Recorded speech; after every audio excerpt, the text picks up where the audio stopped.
American Petroleum Institute and the U.S. Chamber of Commerce are preemptively suing Vermont over a first-in-the-nation law that allows Vermont to sue fossil fuel companies. Our Calvin Cutler joins us live in studio. Calvin, break this down for us.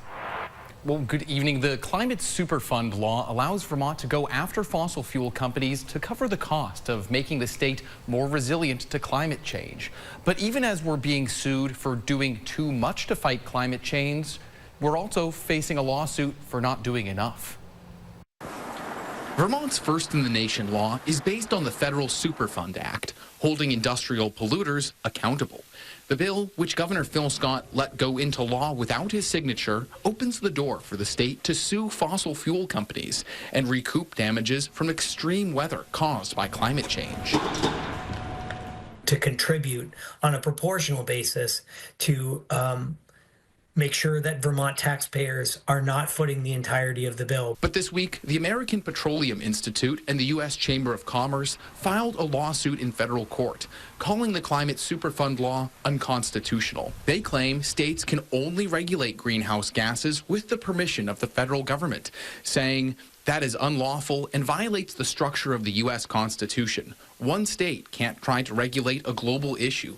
Best left to the federal government. They say if one state could sue, oil companies would have to raise prices elsewhere, hurting other states. But the Conservation Law Foundation, which helped write the law, argues that absent federal action on the issue, states have to take the lead. Because of fossil fuel industry's influence in Washington, D.C., and with the incoming Trump administration, the prospects of accountability for big oil at the federal level are low. While this lawsuit is over whether Vermont has gone too far in fighting climate change, the state faces another lawsuit for falling short on climate action. CLF is suing Vermont for not meeting its 2025 pollution reduction requirements under the Global Warming Solutions Act. That 2020 law invites lawsuits against the state if it fails to meet strict pollution benchmarks. With newfound political power this session, Republicans plan to introduce legislation to remove the lawsuit provision or push back the timelines to something they say is politically, financially, and logistically realistic. So I think we just need to be realistic about what technologies are available, what's the affordability of those technologies, our climate, our family budgets, and our state budget.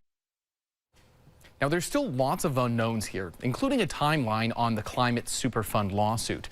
Now, the benchmarks of the Global Warming Solutions Act, how we achieve them, and how we pay for them will be a big focus when state lawmakers kick off a new biennium next week.